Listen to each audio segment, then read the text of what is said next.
All right, well, welcome back to another episode of LorcanaChats. I am Chris, aka Questing for Lore, and my guest today is Lorcana Brando, a fellow content creator and shining light of positivity in the Lorcana community. Would you like to introduce yourself a little bit? Hi, what's going on, everybody? My name is Brando, and I'm very, very happy to be here. Awesome.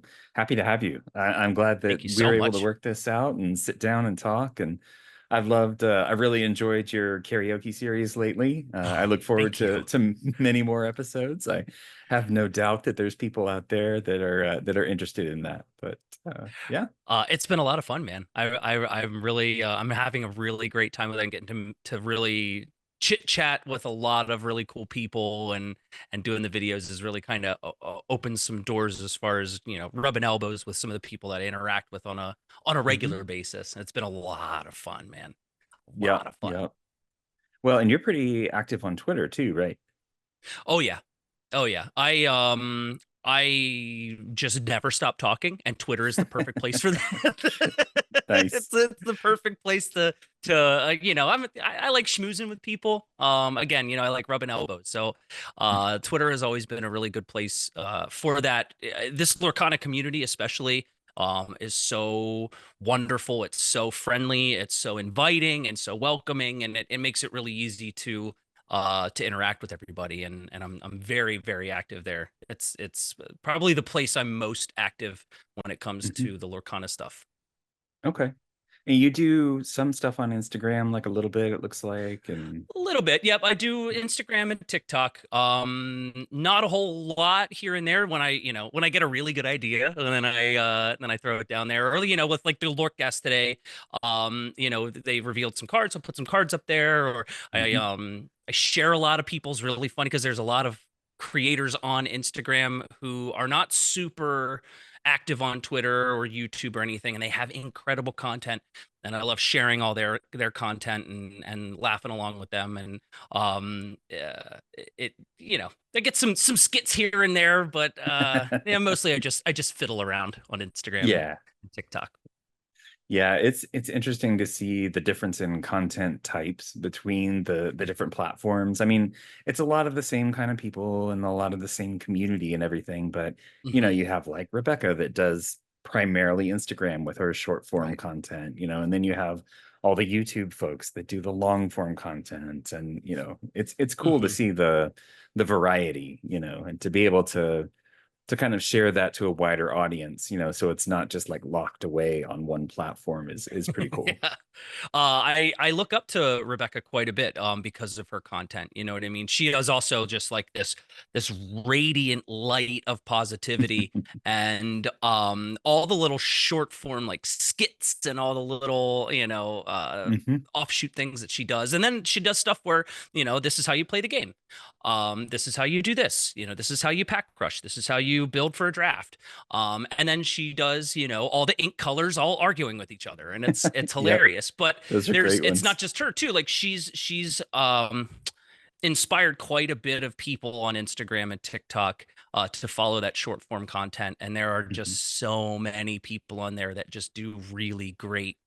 Not just Lorcana, but it's the Lorcana community kind of blends to other stuff. So you have Disney content, that is a little bit of Lorcana, but you have other TCG content, or and it, it it she really, like I said, she's that guiding light through that. Mhm. How do I say it? Through that medium. Yep, yep, totally agree. Yep. And it's amazing to see how much new content there is. It seems like every day there's a new YouTube channel, a new Hmm. podcast, a new creator to follow that's just out there just doing what they love, and that's the best part about it, honestly, is you can really see, you can see the passion that some of these folks Hmm. have about creating their stuff. You can definitely see, in your stuff and the karaoke videos and everything, just you're loving what you're doing, and it's so great to see that.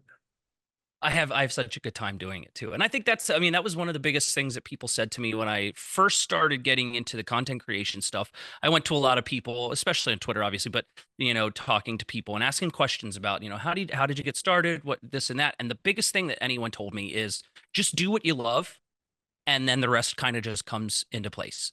Yep. And that's kind of how I've been going at it. You know what I mean? I've been a musician my whole life. I love music. My whole life, revolves around music. And I kind of took that and I ran with it, and it really has made it quite an enjoyable experience as far as content creation goes. I'm having such a good time doing it. Well, that's good. I mean, honestly, that's all you can really want doing this kind of stuff. You don't want to be like, oh, this is a slog. I've got an episode due on Friday. I don't want to do it. And yeah. So that's really cool. Yeah, if it becomes a job, it tends to take away the luster of it all. You know what I mean? Yep. And a lot of, and that's the other thing about the community is that, we have some pretty heavy hitters as far as like numbers go. We have people who have lots of followers. They have lots of Hmm. subscribers on YouTube. They have lots of this and that.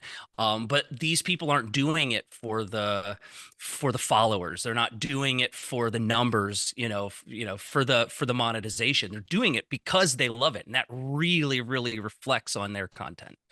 Yep. And that's the one of the other great parts of the Lorcana community, because people are just doing it because they love it, and Hmm. they are like you said, they're passionate about You know, for our young little game, it's only, just it. barely a year old now, which I is kind of know, and it crazy. blows my mind. Time really flies. Like I cannot believe how far it has come since then. It it took off, and as far as creation and even just the player base growing, I mean, it's been exponential, and it's really amazing to see.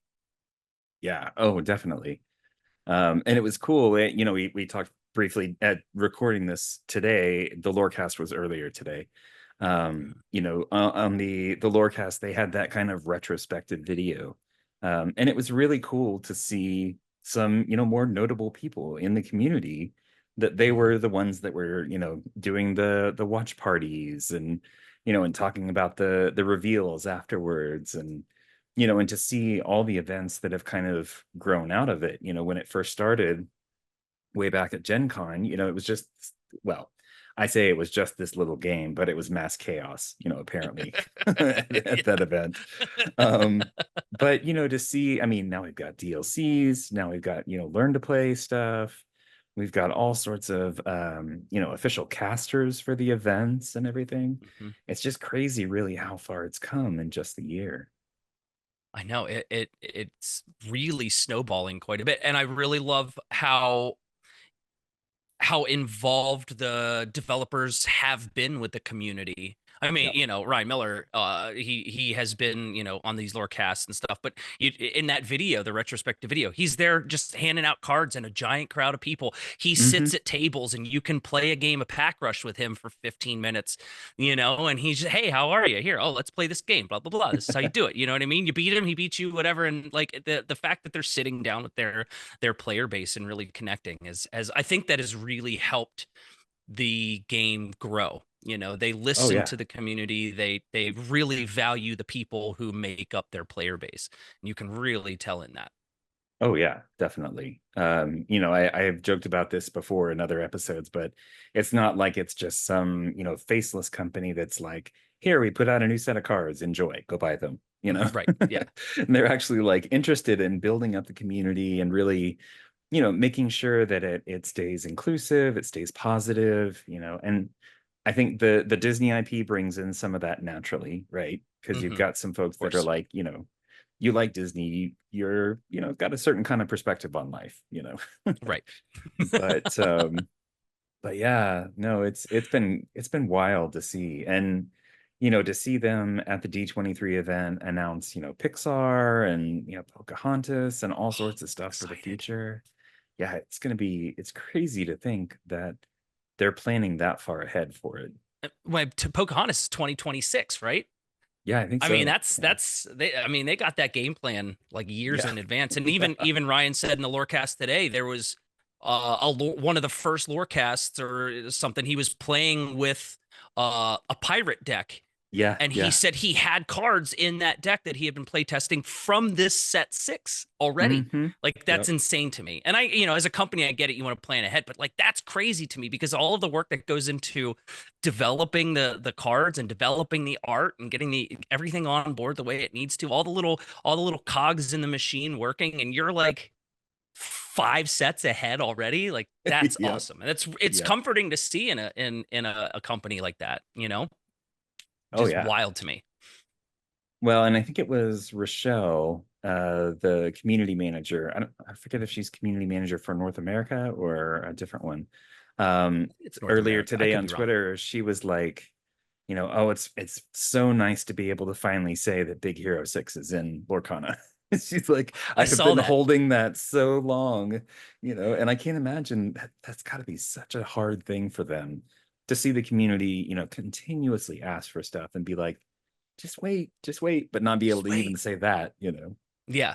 Yeah. Oh, we're only a year in. She said that she had to listen to people give their reasoning why Baymax and Big Hero 6 would not be included in the game.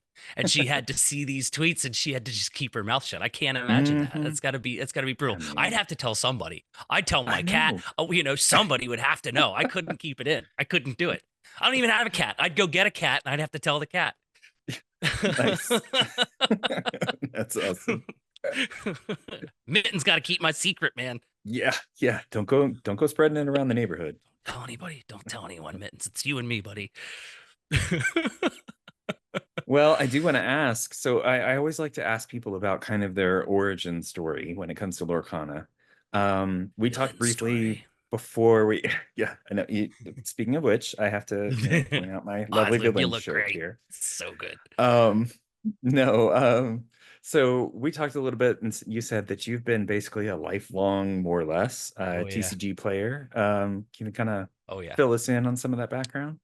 So I started playing card games, TCGs, CCGs. Man, I had to have been 11 or 12 years old. I'm 39 now.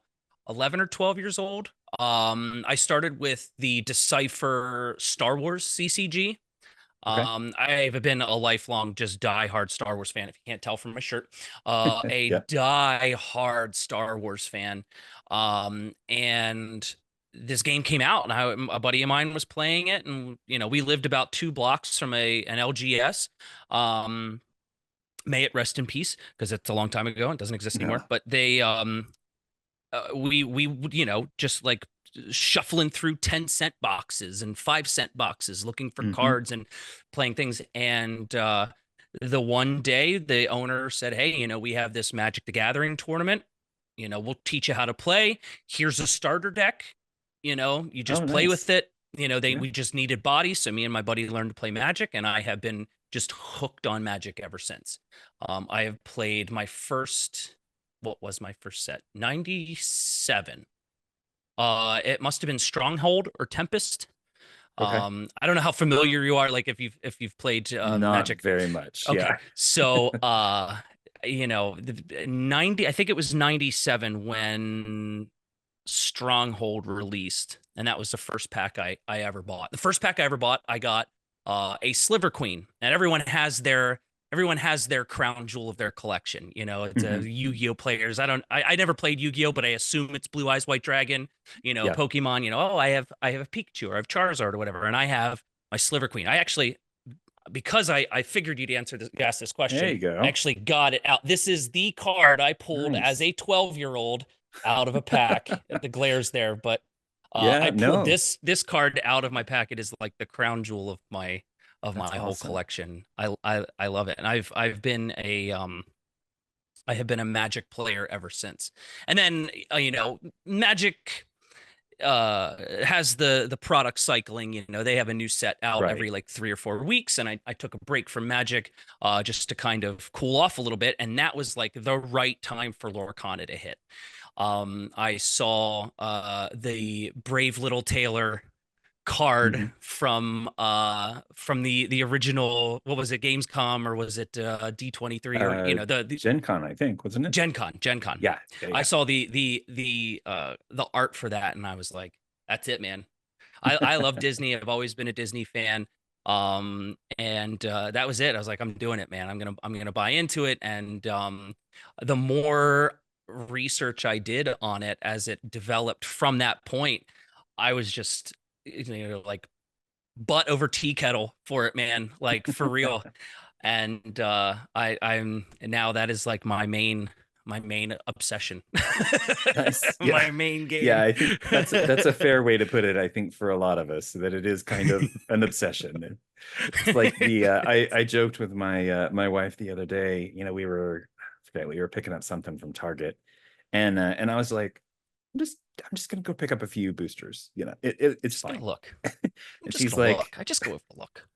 she's like, you got to get your hit, right? And I was like, yeah, okay. Yeah, Well, that's a when you put it fair. that way, yes, Yeah, I do. yeah, yeah. No, And my it's fiance said to me, she's like, you do realize that you have Lorcana cards in the mail every single day. yes. Every single day you get at least Yeah. one Lorcana card in the mail. I was like, yeah, I mean, your point? Like, Yeah. Yeah. this is my I hobby. mean, You know it's what I mean? like, Like, it could be and worse. Like, yeah. yeah, I could be Oh, spending yeah. money on worse things. But it is that obsession. Every time we go to Walmart, I'm like, I'm just gonna let me just look and see what they got over here. Just one or two. It's fine. It'll be Just fine. I need to crack the packs. I have to. Yeah, my LGS pre-order has slowly gotten larger for each Mhm. set. So I kind of worry Mhm. how it'll look a couple more sets, but I'll try to, rein it in a little bit. Every set, I think. How much is a case again? I How know, much do I right? have to spend? Oh, can I? I mean, I could. I could do it. And then I have, the voice of reason. She tells me, well, save your pennies, maybe the next one. Just get you Get have a bunch kids of to feed. Like, singles. I It'll be know. fine. Yeah. Yeah. But that's not Yeah. as much She's a buy fun. what you need. That doesn't scratch the itch. No, no. There's just something about, cracking open a pack and so I've ended up with, let's see, are these oh no, that's so far I've ended up with the three of them. Oh, they're so nice. So I've gotten pretty lucky so far, but Yeah, I have we don't talk about Bruno, and I pulled a nice. Bell's House. And those are the only Okay. two that I've had. Okay. Um but it's that excitement. Is it gonna Oh happen? yeah.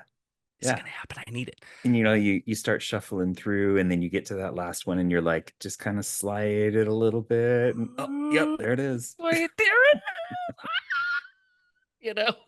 Yeah. Oh yeah. Yeah. And I think, every single person that plays a TCG is like that. I think Yeah. there's those special cards and it's cool that um I mean we see these cards revealed beforehand, right? But Hmm. with a lot of, especially the enchanteds, like really for this set especially because they're just so bright and colorful, Yeah. it's just not the same as seeing it in person. Right. Seeing the little picture on the on Dreamborn or whatever it is. Hmm. It's cool and it looks pretty, but there's something about that pull and the excitement of it, and having it, having your collection and everything is just it's nice. And it's not just the enchanteds. I mean, if you're really hunting for something, you really want a specific card and you get it, that dopamine rush is like, Oh yeah. I'm going back into Walmart. I'm buying five Yeah. more packs. Yeah. Yeah, exactly. Yeah, the never-ending cycle. And I Yeah. mean, honestly, it's interesting because like with some of the other games, Magic and Pokemon and stuff, um, it doesn't feel like buying the packs and everything are as much of like supporting the company that's doing it, right? Right. Because and I don't know if it's because the game's relatively new, that it feels like it's kind of this small little, market, and that, we Hmm. need to do everything we can to help support the game. But um, it definitely feels like more of an investment in the game and the future of it, and in the future of the community, really. Oh yeah. Yeah, I agree. You and like we talked about, Ryan going around giving out packs and stuff like Mhm. that. I mean, you see the faces of the people. You see, like, we can talk to Rochelle on Yeah. Twitter or on Discord. Ryan answers tweets and stuff like that with his own personal account. You know what I mean? So when I'm buying a whole case at a time, I'm giving the money to the company to further the game. Whereas, you do, like you said, you have Magic and you have Pokemon and all these bigger TCGs where you're giving it to a company that, owns 500 other IPs or whatever. And Right. I know Right. Ravensburger is well established as far as board games Oh and yeah. stuff is, but you're really putting money into your own community, and I like wholeheartedly agree with you on that. It makes me feel good. Yeah. Makes me Oh feel yeah, like I'm definitely. making a difference. Here, take my Well, money. and the community that's grown up around the game has just been amazing. I played Magic way back in the day, Hmm. from the early sets, but it was like, kind of casual, I'd play with friends and didn't really get into the whole like community aspect of it. Hmm. And similar to you when I first saw Lorcana, I was like, okay, yeah, I'm in. I'm, Disney kind of guy and enjoy, basically everything on that side.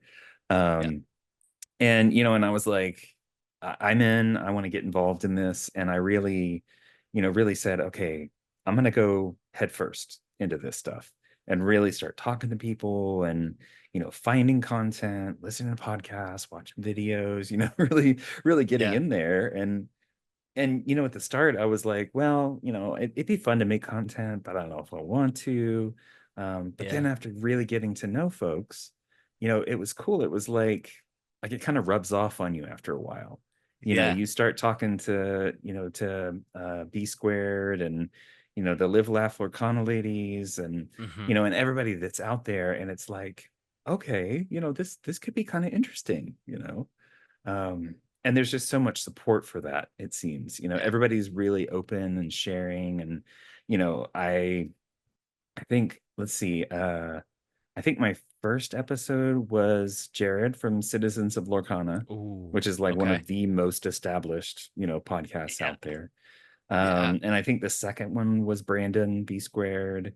It was like all these people that were like these, big name kind of folks in the community. And I Hmm. asked them and they were like, yeah, sure, that's great. I'd love to. Which is so cool. It's awesome. I tell this story, here and there, but a couple years ago, my fiance and I went to MagicCon in Philly.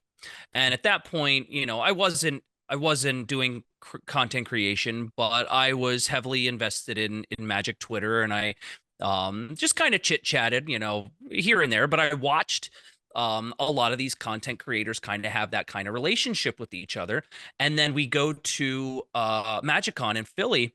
And I can see like the groups of these creators that I've been following for 2 years, and they're Mhm. sitting at a table, and they're from all over the country or all over the world. They're sitting at a table, they're playing the game, they are laughing, and they are arms around each other, having the best time of their life, like it was a family. And I said to her at that time, like legit, I said to her, I was like, I want that.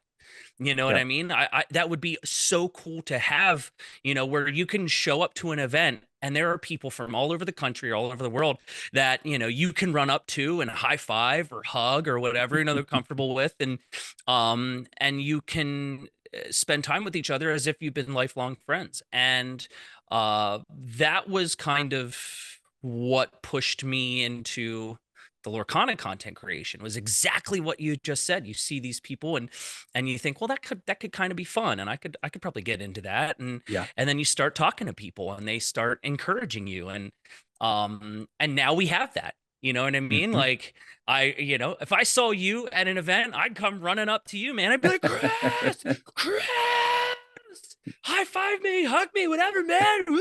You know what I mean? And it would be, Yep.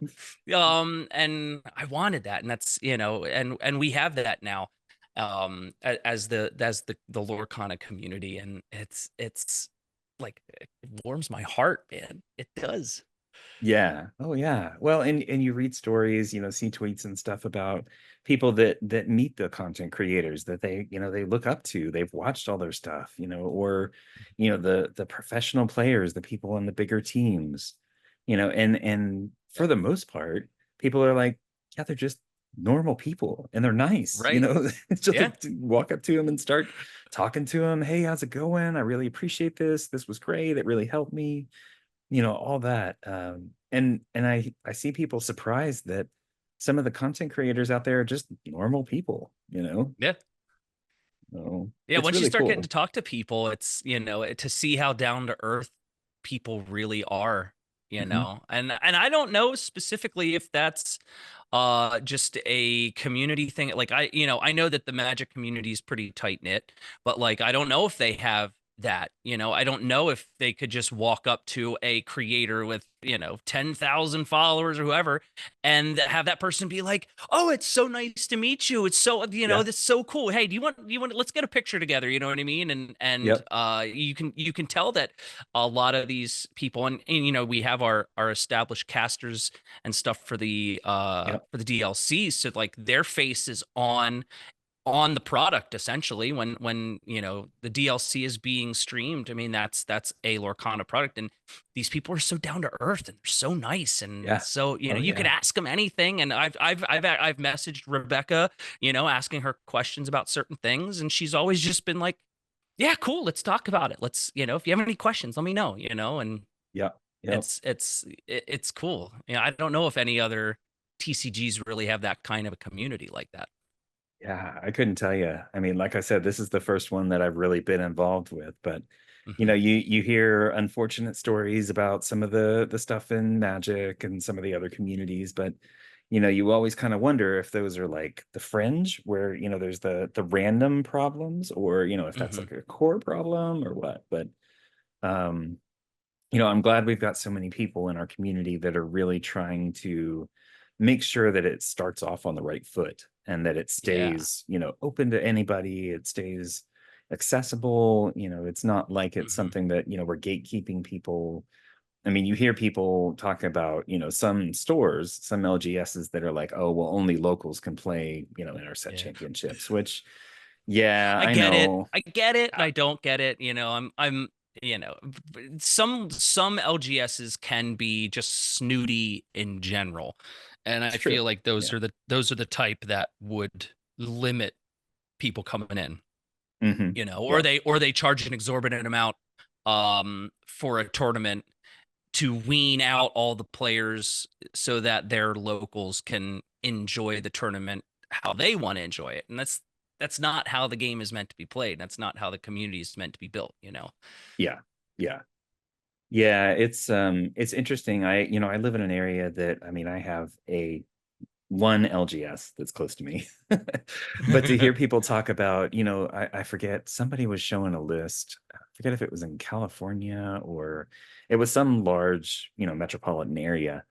Hmm. And it basically, now that they allow the set championships to be any weekend, Yeah, it was a listing of all of the stores in their area and the days of their set championships, and it was like 50 stores. I was like, that's that the just it dream.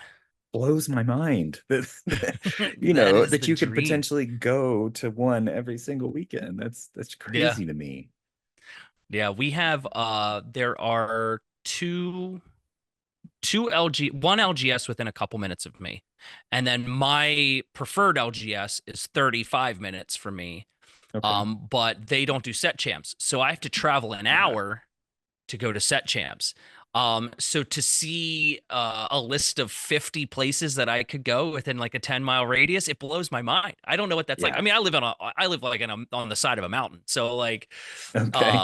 I get it, but that's the dream, man. That is the dream. Yeah. I would love to be able to just like every weekend or like go to a different league at. Different places. Yeah, definitely. Yeah. Oh, have you been to any of the DLCs yet?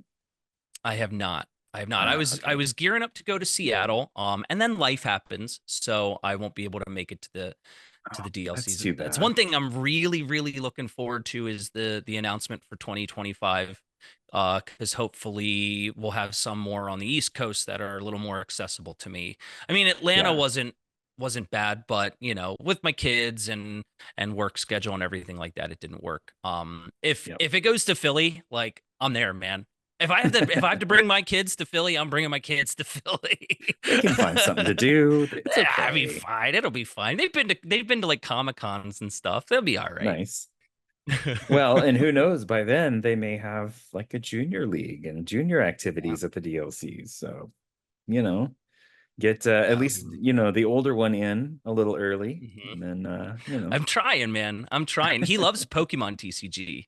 yeah, yeah. And every time I get boxes, every time a new set comes out, I always have the two of them open packs with me. Yep. Um, you know, and trying to get that like excitement and like, oh yeah, you can look at this art. Like, look at how cool is Tigger looking right now, and how awesome does Mufasa from the Lion King look, and like look at the card, how cool this could be, and try to explain to them what they do in decks and stuff to try to like Hmm. light that fire. See the knowledge there. Yep. Yeah, I tried. My older son is not as into these kind of games. He's definitely a video gamer. Yeah. And my younger son, he played a little bit whenever whenever I first really got engaged in it. Just wasn't his thing, which is fine. Yeah. It's cool. Um, but he did play quite a few rounds of the Ursula's Deep Trouble with me until we finally Ooh. beat her, which was good. I think he's more Yeah. on the co-op side, but Yeah. whenever we do the get the boxes and open packs and everything, it's funny because it brings them both to the table and they're both, Hmm. they're ripping open the packs and looking through stuff and they're like, is this a good card? Is this going to help Yeah. out? Do you have this one yet? It's really cool to see the way that the game kind of brings that out, Hmm. in this case specifically families, but in just like generations even. I've talked to Yeah. people that they got their parents playing it, they play it, they've got Hmm. nieces and nephews that are playing it. It's crazy to see a game that appeals to so many different kinds of people, different age ranges, different backgrounds, people that had never played TCGs before. They're just like, yeah, this is actually pretty fun. This looks pretty cool. I think Yeah. Disney does a lot of heavy lifting in that. Yeah. You mentioned it before, but the fact that it's Disney really does open the door for a lot of different people, even people who don't want to play the game, but they love the art because they love Disney, and they want to collect the cards. They want to Hmm. get that art, and it's bringing those people together. And like my son, he likes to play Pokemon, but he's more of like the collector. He likes to open the packs. He likes to Right. see how cool this Pokemon thing is. So if he gets into Lorcana, I feel like that's going to be kind of his thing. My fiance and I play. They have watched us play. The kids have watched us play. But they like it for how cool it looks, and Yep. you're right, it brings families together in a lot of different ways. Oh yeah, definitely. Yeah, I don't know. I agree. I think it's the Disney IP that kind of brings a lot of that in. And the fact that they're not afraid of, that it's not just like, oh, the latest and greatest Disney movies. It's like ones Right. released in the last 10 years. Those are the only ones we're going to use. Yeah. It's stuff way back. It's Snow White, it's Sword in the Stone. It's stuff that, I Yeah. remember watching when I grew up, but that was even after it came out, originally. Like that was Right. like in some case decades after it came out, but it's cool to see them using the full variety of all the IP and still including some newer stuff. You've got Hmm. movies and TV shows that came out, 2 or 3 years ago that they're mixing in. We'll talk about it in a little bit, but in Azure Seas, we've got some more Moana stuff, and so Yeah. it's kind of cool. But um, Yeah. so on the content creation side, I'm always curious. If you had one piece of advice for a creator, either new or a current creator, one piece of advice that you would give them about creating content, what would that be? Oh boy. I think a variation of what everyone told me. Find something that you really, really enjoy doing, whether it's gameplay, whether it's interviews, whether it's podcasting, whether, I took music and I ran with it. Take one thing that you feel like you're passionate enough to do the creation for, and focus on that. Mhm. You don't have to worry about will people watch this? If you are passionate about it and you are excited, people will watch it, Mhm. you know. And it's not, and you're not going to go from 0 to 5,000 overnight. You know what I mean? Right. Yep. You got to take the time to put the love into it. And if you don't put the love into it, well, then no one's really going to catch on because people want to see you enjoy it. Yep. That's probably my biggest Genuine, piece of advice. genuine passion, genuine Yeah, content. Yep. Totally people agree. want that. That's the I love that genuine content. Make genuine content. Find something you love and you're passionate about it, and just get after it. And Yep. people will love that. Yep. And I just realized I didn't actually give you a chance to talk about your channel and your shows. Can you tell me a little bit about the carry? I mean, I've watched them, but to share it with everybody listening Of in. course. Of course. So I have a channel. It's on YouTube, Lorcana underscore Brando. I'm thinking about changing it to Lorcana Karaoke, but we'll see. Mhm. But basically, I run a show called Lorcana Karaoke, where I bring content creators on and we talk about music. Because one of the big things I always harp on in my videos is that you cannot talk about Disney without talking about music. Disney Absolutely. has put music in the forefront since the very beginning.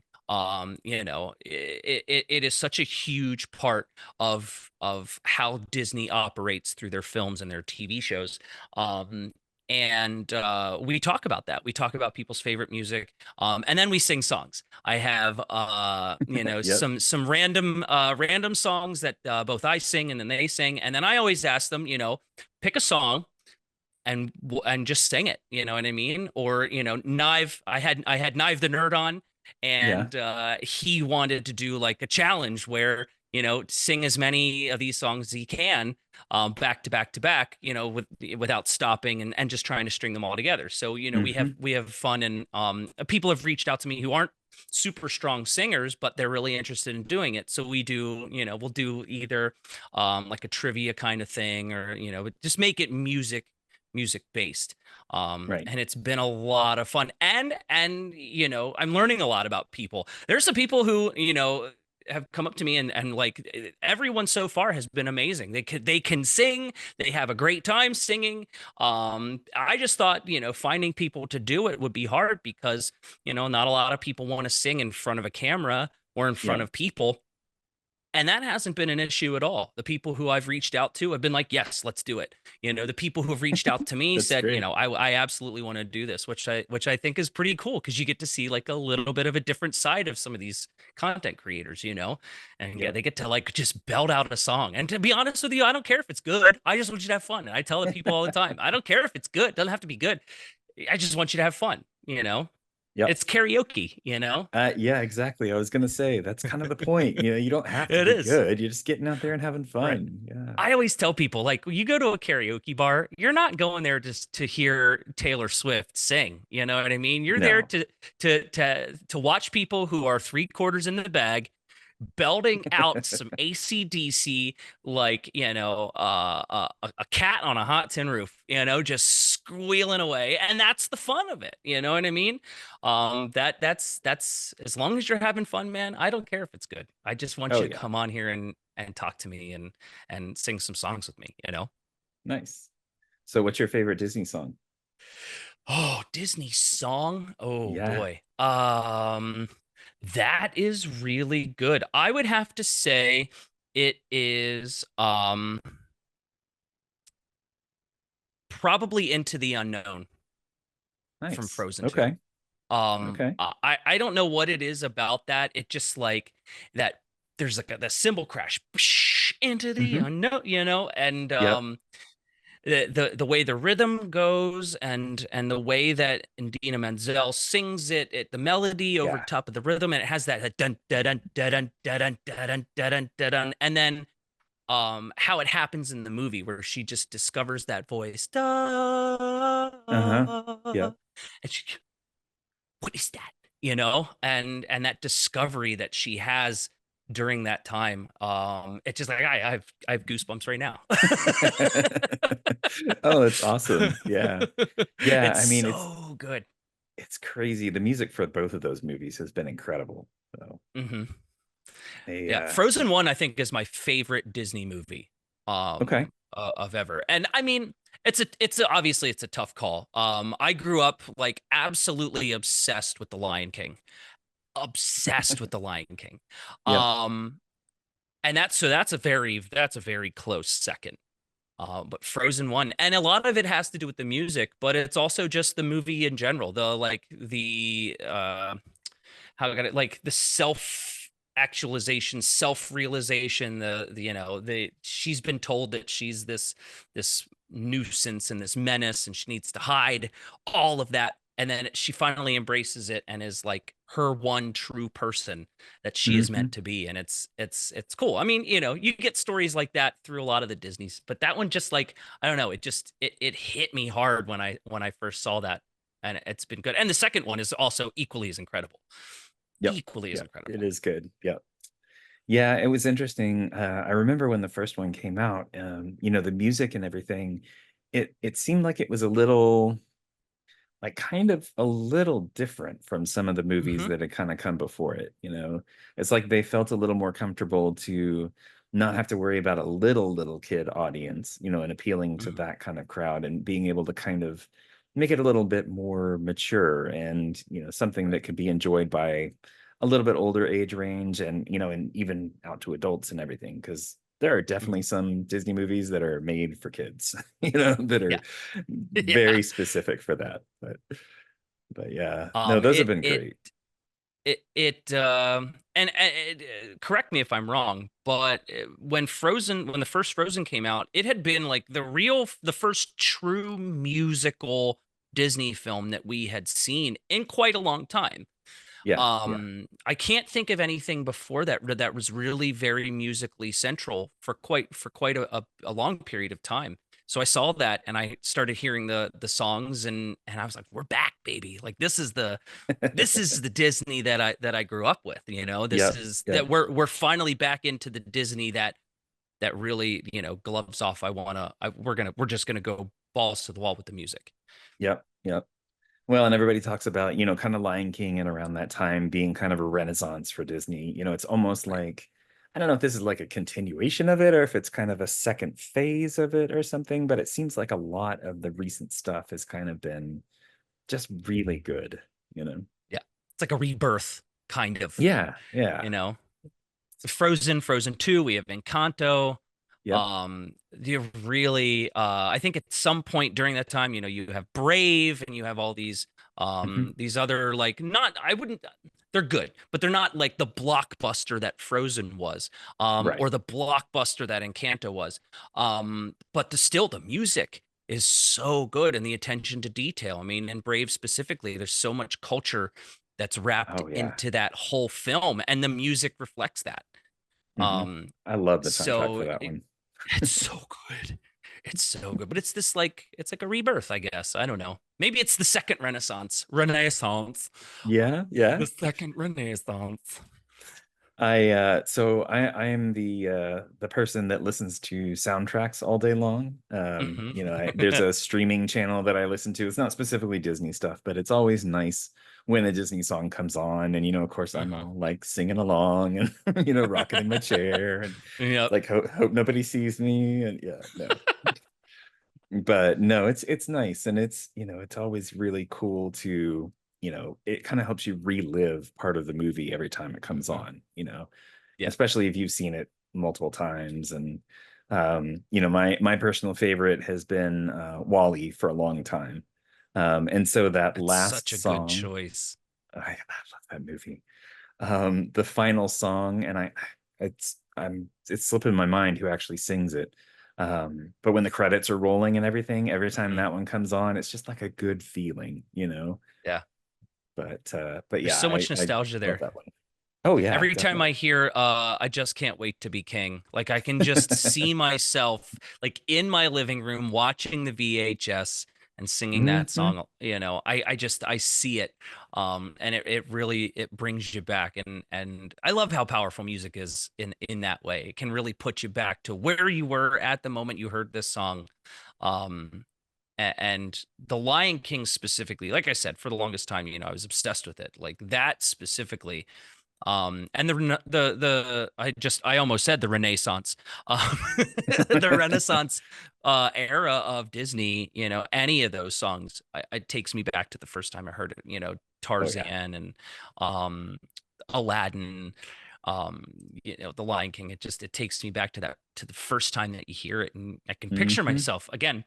Most of these, obviously, like I can picture myself in my living room as a kid with the VHS, Yep. Yep. singing along. Or I don't know if you had the sing along VHS, Oh the yeah. little Yeah. Yeah. bouncing ears. Hmm. Every single time I hear "Hi Ho," I see the little bouncing "Hi Ho." This Yep. I see this bouncing ears in my brain. When we went to Disney, we rode the Seven Dwarfs ride, Hmm. and during the whole that whole sequence on that ride, like I'm not in that ride anymore. Like I'm back, laying on the floor like this, my feet up in Hmm. the air in the back, Yep. singing along to all these songs. Oh It yeah. just throws you right back to that time. Yep. Yep. Waiting for it to finish so you can rewind it and watch it again, Hmm. you know? Yes, Oh because back yeah. in those days, you had to rewind it. Yes. Yes, you did. Oh, and then they came out with the fancy ones that it was like, oh, it's done, so I'm gonna go ahead and rewind it for you. I was like, oh, Yeah. We never had the self-rewinding ones. I never yeah. got that far. But Yeah. it man, now I'm feeling nostalgic again. Now I'm gonna go Oh watch man. I'm gonna watch the Hi Ho version on YouTube after we're done with There you go. this. There you go. Get it stuck in your brain a little bit. Yeah. Little earworm. Yeah. Okay. Well, we're I could spend forever talking about that kind of stuff, but I Oh, do want to talk absolutely. some about the Lorecast that happened today. Yes. So good, dude. I'm so So excited. yeah, I'm yeah. I so mean excited. the new set, Azurite Skies, or Seas. Hmm. Oh my gosh, Shimmering Skies, Azurite Seas. It's I too know. many S's. Um, What somebody landmass are we gonna have next time? I know, right? Somebody actually pointed out that on the I think it was the Monstro card, they actually said something about the Hmm. Azurite Seas in there, and they were like, "Well, we already had the set name, and we didn't even know it," you know. Yeah. Um, It's that but attention to detail that I love.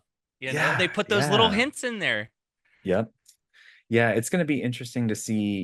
It was funny with, Ursula's return, how when you got to the end, you could kind of go back and look at the cards in the other sets, and you're like, oh, I see. The Mickey Mouse detective was looking at the little tendril, or, Hmm. what was it? Duke Weaselton or Wesselton was looking at, with something. I Yeah. forget all the different cards that kind of Oh, dude, there's wove so all many of that that play in stuff together. in. It's crazy.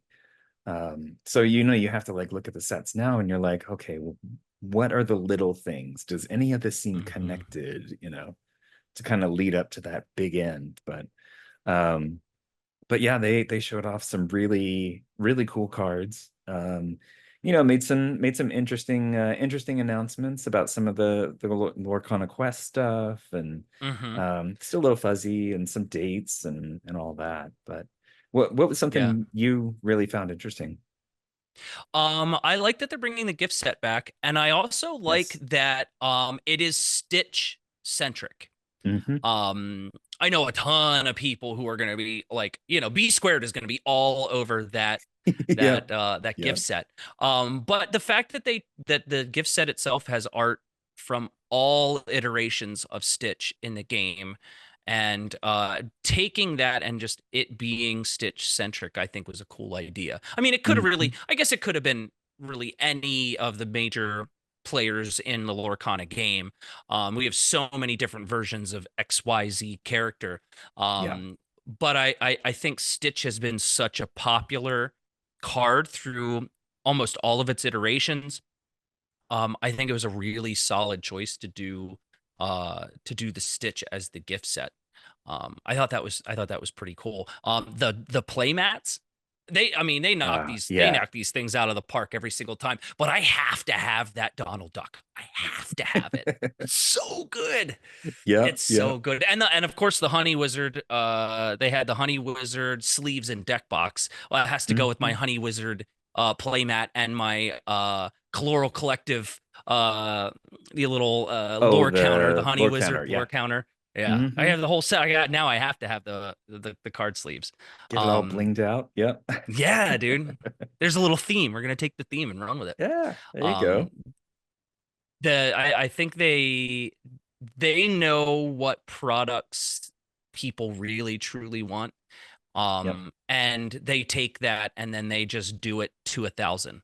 You know, we want all of these playmats, you know what I mean? We see all this beautiful art, but then they put it on a playmat and somehow it looks even better than it does when we look Hmm. at the card. You know, and these card sleeves, they look so nice, and they really take the little details. Again, they take the little details, but they do it to like 1,000. Yep. It just gets me excited every time. Yeah, it was really cool to have one of the art folks on there. To be Yeah. able to kind Oh, of I could like, listen to him point talk out all day. certain things and, Mm-hmm. little details and stuff. It was really cool. Because some of that stuff you just don't notice until, Right. you get a couple of months down the line and somebody's like, "Oh, yeah, I just noticed this on this one card in the background." It's like, "Oh, yeah, Yeah. that's a really cool detail." He talked about the Stitch is one that I remember specifically.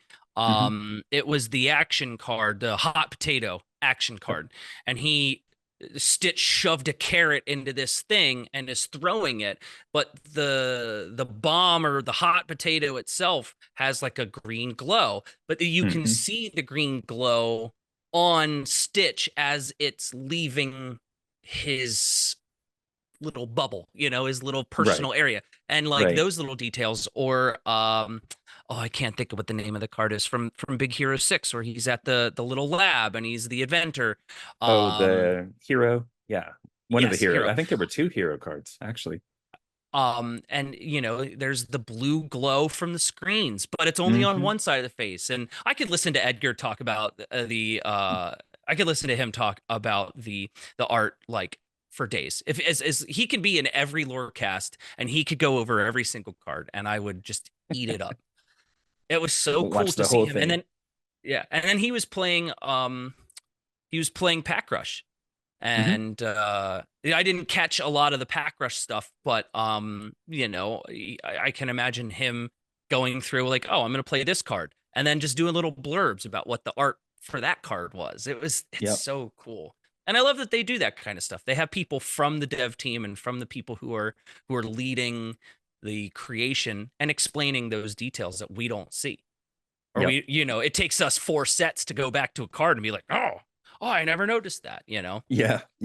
Yep. Yeah, I mean, they really do have such an incredible team over there that they put together Hmm. to, especially the artists, obviously.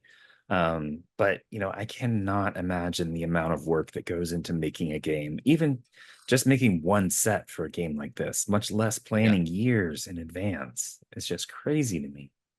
I mean, it's 200 cards per set. You need to have the mechanics put Hmm. together. You make sure like all the testing, you know what I mean? Like, did we test Bucky too much or not enough before we put him out, Yep. But the Yeah. thing is though, too, like when they put Bucky out originally, he was in like kind of a nothing burger. And then Yeah. a set or two down the road, it was like this explosion, you know what I mean? But like they develop things like that years in advance, sets in advance. Well, we have this Hmm. mechanic here with this card that came out at set 3, but in set 7, it's really going to make that mechanic pop. And any card that has that mechanic is now going to be meta relevant or casual relevant or limited relevant. A lot of the cards that we saw today on the Lorecast are very limited relevant. I Oh, think a yeah. lot of low cost cards, a lot of commons, uncommons, some good rares, you know what I mean? That some people were like, well, they're good cards. I don't know if they'll see play, but like in a limited format, like I'm so excited, to have the foresight to put that together and do that. Like I can't Hmm. imagine the amount of effort and teamwork that requires. Oh yeah. Yeah. Well, and it's great that they have so many experienced folks over there too. It's not Mhm. like, you said, "Oh, okay, Ravensburger, make a TCG. Good luck." They actually hired on some really great folks over there to make this Yeah. stuff, and you can totally tell. Hmm. Oh, Well, 100%. well, I have to admit, I'm pretty excited about the Big Hero 6 stuff. That's been always Yeah. been another one of my faves. So I like the whole inventor aspect too. I never even really paid attention to that on some of Yeah. the like the Bell cards and the Hmm. Hiram card and everything. What is Hiram, it? Hiram, I forget. Hiram. Yeah. What is his name? I see. I always call him Jamba Juice. Oh, Um, yeah. Yeah, from Jumbajuka. Lilo and Stitch. Yeah. Uh-huh. Is it? Yeah. So he either has an alien classification or an inventor classification. I'm pretty sure he has Um, inventor. Yeah. so like this classification, even Ryan said it. Oh, no, people are thinking about I'm gonna build an inventor deck, and now Hmm. like we have that. Yep. Uh, And it's it's interesting to it. see some of the other cards that they showed having effects that relate to the inventor group, Hmm. so that it's not just like, you got some stuff for like the racers. Which was kind of, some of that stuff was interesting, but you have to wonder if that's setting the stage for something, bigger in the future. Yeah. But it's interesting to see them introduce this and already have some stuff, to pull in from previous sets, multiple previous sets, actually, I think. Yeah.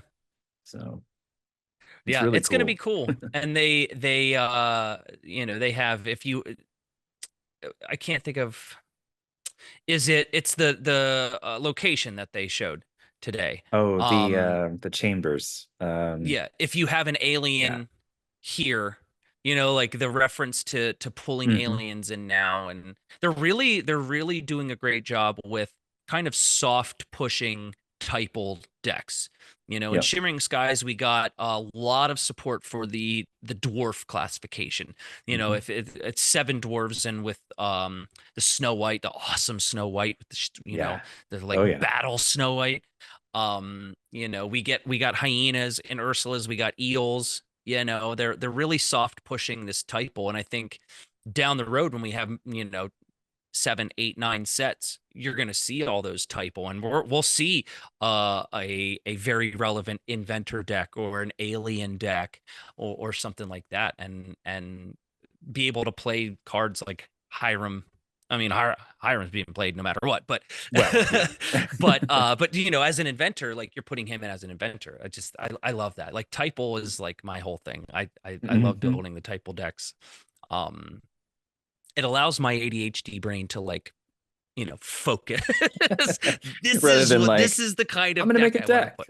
I'm gonna Yeah. build a deck, and then it's like 400 cards. I'm like, these are all Yeah. good. I'm just gonna keep Yeah. it. I'm gonna show up with the The giant a big stack. giant thing. Are those puppies? No, no, it's something else. Yeah. They are. It's 400 puppies, 400. Nice. and I then would a not. play set of Bruno. Yeah. Yeah. Would not want to shuffle that deck. Good. No. No.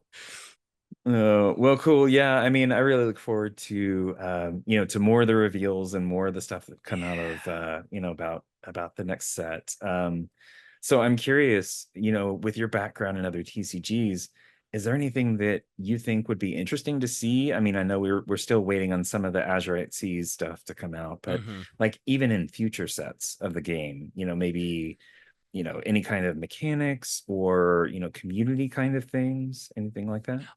I would like to see more support for multiplayer. I'm not saying that Lorcana doesn't have the ability. I mean, we have channels like Multiplayer Madness, Hmm. that do stuff like that. And it works and it's good.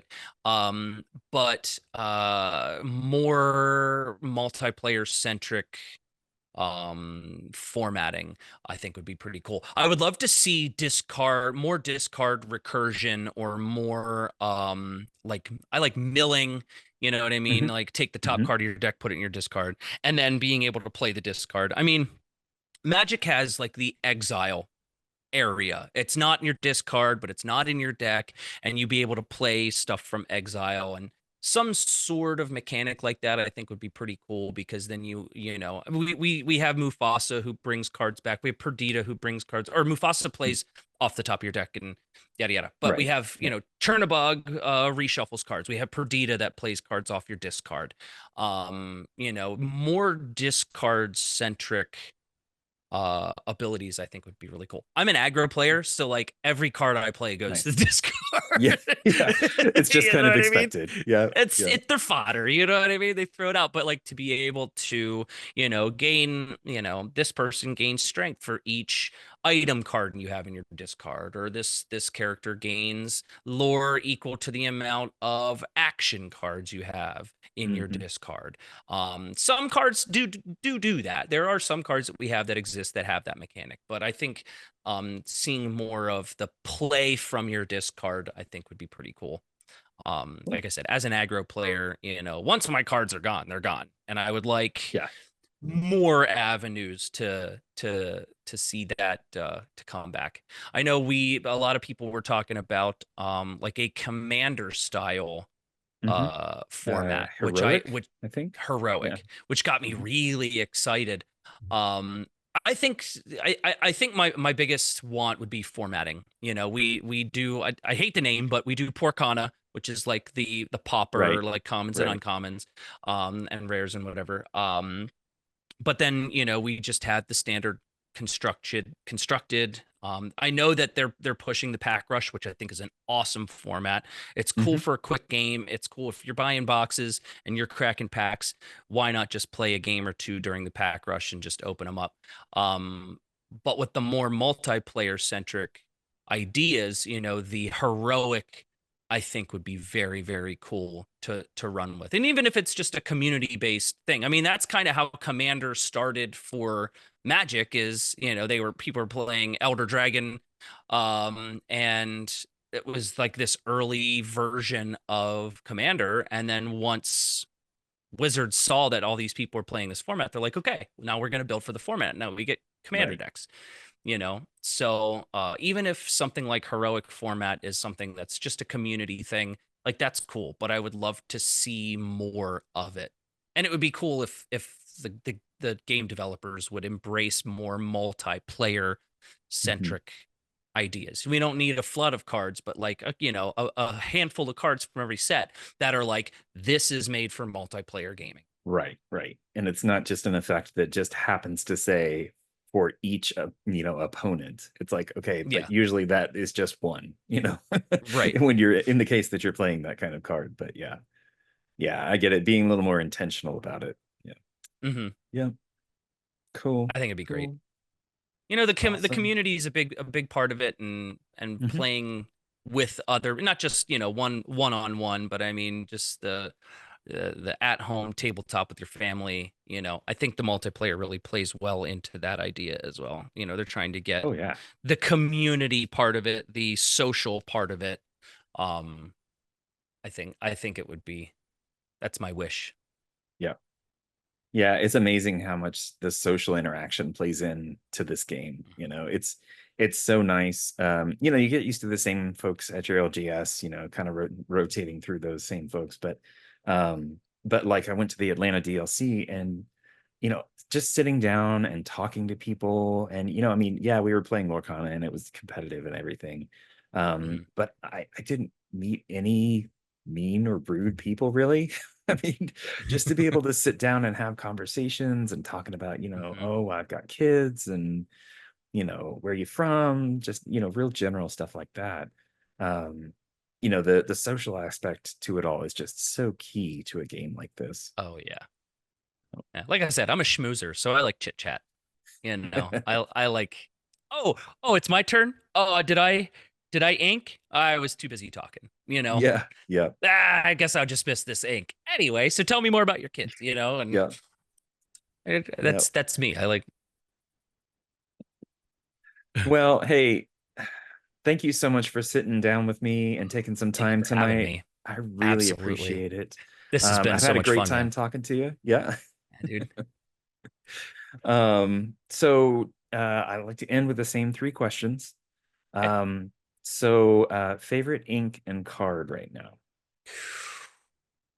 Favorite ink and card. I have, like I said, I've been playing a lot of aggro, so I've been Mhm. very heavily invested in Amethyst for quite a long time. But I'm starting to branch out more, trying to branch out more. I've been playing a lot of Emerald, and I've been playing a lot of Amber.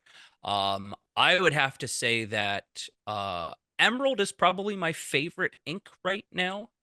It's got a lot of cool utility. Mhm.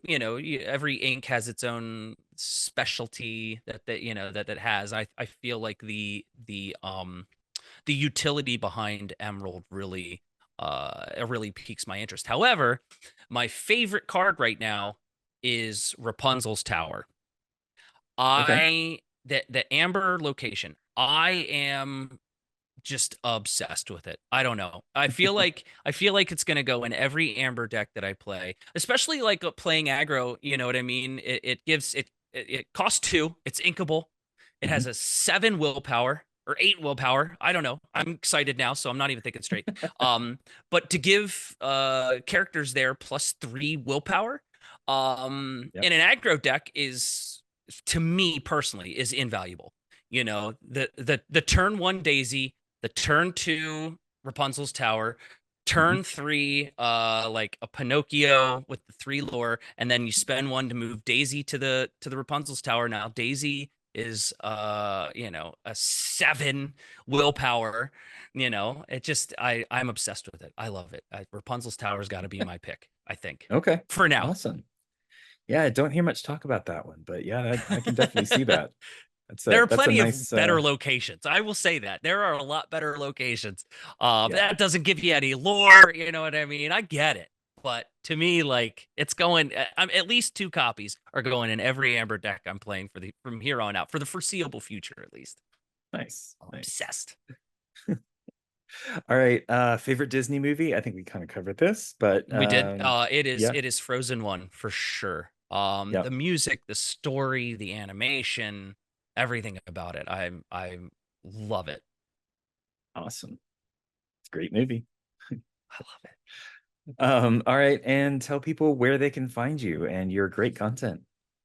So it is Lorcana underscore Brando. That's YouTube, that's Instagram, that's Twitter, that's TikTok. It's all the same. Lorcana underscore Brando. But as you know, as we said, I'm a lot more active on Twitter than any of the other ones there. Can always find me there, saying some weird stuff or doing some weird things and having a good time. Awesome. Awesome. Well, thank you again so much. I appreciate you taking the time. This Um, has been so much fun, man. I appreciate you having oh me yeah. here. I am honored. Oh well. Thank you. I appreciate it. All right. Well, thanks. And I'll see you around the community. All right, man. We'll see you. Thank you.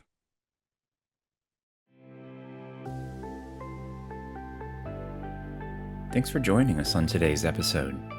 If you liked what you heard, make sure to subscribe and rate or like us on your platform of choice. If you'd like to reach out to the show, you can email us at lorcanachats@gmail.com. You can also find us on Twitter or X at LorcanaChats, the podcast at podcast.lorcanachats.com, or just lorcanachats.com. We love feedback on the show, and let us know if there's anyone you'd like to hear from in the Lorcana community. See you next time.